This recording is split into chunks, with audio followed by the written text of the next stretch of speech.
गाय की सेवा करने से एवं गाय को प्रतिदिन रोटी खिलाने से कौन सा पुण्य मिलता है। एक समय की बात है जब देवी रुक्मणी और श्री कृष्ण भ्रमण कर रहे थे।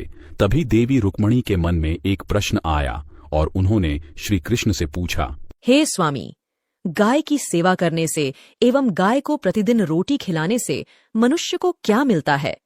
उसे कौन से पुण्य प्राप्त होते हैं? कृपा करके मुझे इसका उत्तर दीजिए। देवी, आपने मानव कल्याण के लिए बहुत ही उत्तम प्रश्न पूछा है।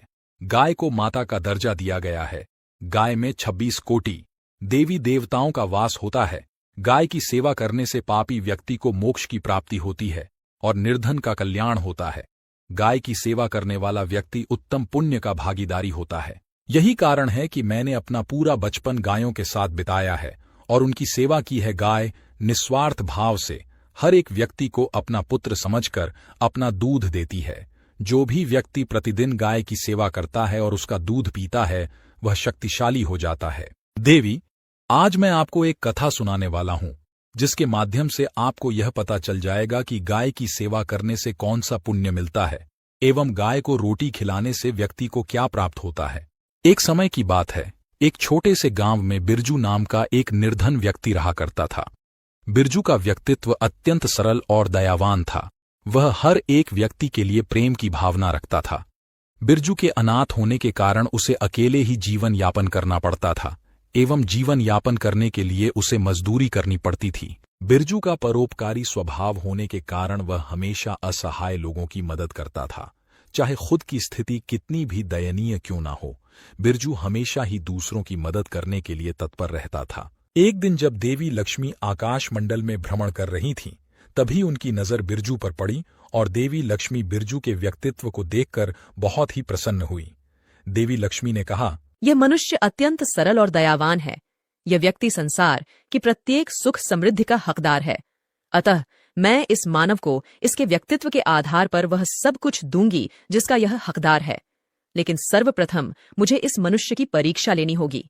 अगर यह मनुष्य मेरे इस परीक्षा में पास हो जाता है तो मैं अपने वचन को पूर्ण करूंगी और सर्वदा इसके साथ रहूंगी। देवी लक्ष्मी ने गाय का रूप धारण किया और पृथ्वी लोक बिरजू के पास चली गई। बिरजू अपने घर के आंगन में टहल रहा था। तभी बिरजू ने देखा कि उसकी तरफ एक सुंदर गाय आ रही है। जैसे ही माता लक्ष्मी गाय के रूप में बिरजू के पास पहुंची, बिरजू ने कहा, हे माता, आज मैं धन्य हो गया। मेरा जीवन सार्थक हो गया। मैं अनाथ होने के कारण बचपन से अकेला ही रहा हूं, लेकिन आज आप मेरी माता के रूप में मेरे पास आई हो। पता नहीं मैंने किस जीवन में कौन सी पुण्य किया है जिसके कारण आप मेरे पास आई हो। बिरजू अत्यंत प्रसन्न हुआ और गाय के लिए निवास और भोजन की व्यवस्था करने लगा। बिरजू ने गाय की दिन रात सेवा की। बिरजू ने विद्वानों से सुना हुआ था कि गाय को रोटी और हल्दी खिलाने से पुण्य मिलता है, इसलिए बिरजू प्रतिदिन गाय को ताजी रोटी के साथ हल्दी खिलाने लगा। माता लक्ष्मी के आने से बिरजू प्रसन्न रहने लगा और उसने देखा कि उसके आसपास चमत्कार होने लगे हैं। उसके पास धन आकर्षित होने लगा है। यह देखकर बिरजू आश्चर्यचकित होने लगा। लगभग 6 महीनों तक गाय की सेवा करने के बाद एक दिन देवी लक्ष्मी अपने वास्तविक स्वरूप में आ गई, जिसे देखकर बिरजू के तो होश उड़ गए। बिरजू ने माता लक्ष्मी से कहा, हे माता, आज मेरा जीवन सार्थक हो गया। मैं धन्य हूं कि मुझे आपकी सेवा करने का मौका मिला। मैंने कौन से पुण्य किए हैं जिसके परिणाम स्वरूप देवी लक्ष्मी खुद मेरे घर पधारी हैं। देवी लक्ष्मी ने कहा, पुत्र, मैं तुम्हारी व्यक्तित्व और निस्वार्थ सेवा भाव से प्रसन्न हुई।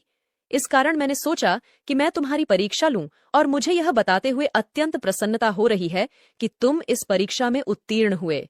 पुत्र, मैं तुमसे बहुत प्रसन्न हूं। तुम्हारी जो भी मनोकामना है उसे आज मैं पूर्ण करूंगी। तो जो मांगना है तुम मांग सकते हो। हे माता, मुझे आपकी सेवा करने का मौका मिला। यही मेरे लिए सबसे बड़ा उपहार है। किसी भी मनुष्य के लिए यह सबसे बड़ा उपलब्धि है कि वह स्वयं देवी लक्ष्मी की सेवा कर सके। इस कारण मुझे बदले में कुछ नहीं चाहिए। पुत्र, मैं तुम्हारी इसी निस्वार्थ सेवा से प्रसन्न हुई हूं, इसलिए मैं तुम्हें आशीर्वाद देती हूं कि मैं सर्वदा तुम्हारे साथ वास करूंगी। तुम्हारे पास कभी भी धन धान्य की कमी नहीं होगी। तुम्हारे आने वाली जितनी भी पीढ़ियां हैं वह कभी निर्धनता को नहीं देखेगी। तुम्हें कभी भी कोई बीमारी छू न सकेगी, ना ही कोई बैरी तुम्हारा कुछ कर पाएगा, क्योंकि गाय में 26 कोटि देवी देवताओं का वास होता है। इसका मतलब है कि तुमने केवल मेरा ही नहीं, उन समस्त देवी देवताओं का सेवा सत्कार किया है जो गाय के भीतर है, और जो भी गाय की सेवा करता है वह स्वर्ग जाने का भागीदारी होता है। मैं तुम्हारे साथ साथ समस्त मनुष्य जाति के कल्याण के लिए यह आशीर्वाद देती हूँ कि जो कोई भी गाय की निस्वार्थ भाव से सेवा करेगा और प्रतिदिन रोटी के साथ हल्दी खिलाएगा, मैं उसके साथ हमेशा वास करूंगी और उसके जीवन में धन धान्य की कभी भी कमी नहीं होगी और वह व्यक्ति स्वर्ग जाने का हकदार होगा। श्री कृष्ण ने देवी सुभद्रा से कहा, देवी, अब आपको पता चल गया होगा कि गाय की सेवा करने से, गाय को प्रतिदिन रोटी खिलाने से कौन से पुण्य मिलते हैं। जो भी व्यक्ति गाय की निस्वार्थ भाव से सेवा करता है वह उत्तम पुण्य का भागीदारी होता है। चाहे कोई व्यक्ति कितना ही पापी क्यों ना हो, अगर वह गाय की निस्वार्थ भाव से सेवा करेगा तो उसके सारे पाप माफ कर दिए जाएंगे, क्योंकि गाय में प्रत्येक देवी देवता और समस्त संसार बसता है। जो भी व्यक्ति गाय की सेवा करता है वह समस्त ब्रह्मांड की और उसमें निहित समस्त देवी देवताओं की पूजा अर्चना करता है और वह व्यक्ति अत्यंत पुण्य का भागीदारी बन जाता है। स्वामी, मैं आपकी बहुत शुक्रगुजार हूँ कि आपने मुझे यह कथा सुनाई। यह कथा सुनकर मैं धन्य हो गई और मुझे गाय की सेवा के महत्व के बारे में पता चला। मित्रों, अगर आपके घर में भी गाय हैं तो उसकी निस्वार्थ भाव से सेवा कीजिए। अगर आप यह करते हैं तो देवी लक्ष्मी आपसे प्रसन्न होती है और लक्ष्मी सर्वदा आपके के साथ वास करती है। अगर आप प्रतिदिन हल्दी के साथ ताजी रोटी गाय को खिलाते हैं तो आपको पुण्य मिलता है।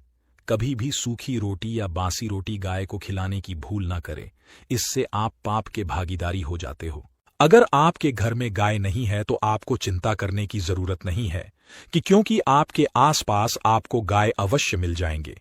वह गाय जो कचरा खाती हैं, प्लास्टिक खाती हैं, उन्हें अगर आप ताजा रोटी खिलाते हो तो यह पुण्य का कार्य है। अगर कोई भी व्यक्ति गाय को कष्ट देता है तो वह जान ले कि यह सबसे बड़ा पाप है और आप नरक जाने के भागीदारी हो।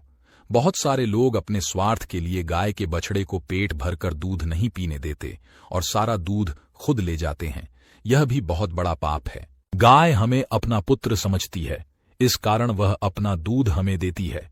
अतः गाय के बछड़े को अपनी माता के दूध से वंचित करने का पाप न करें।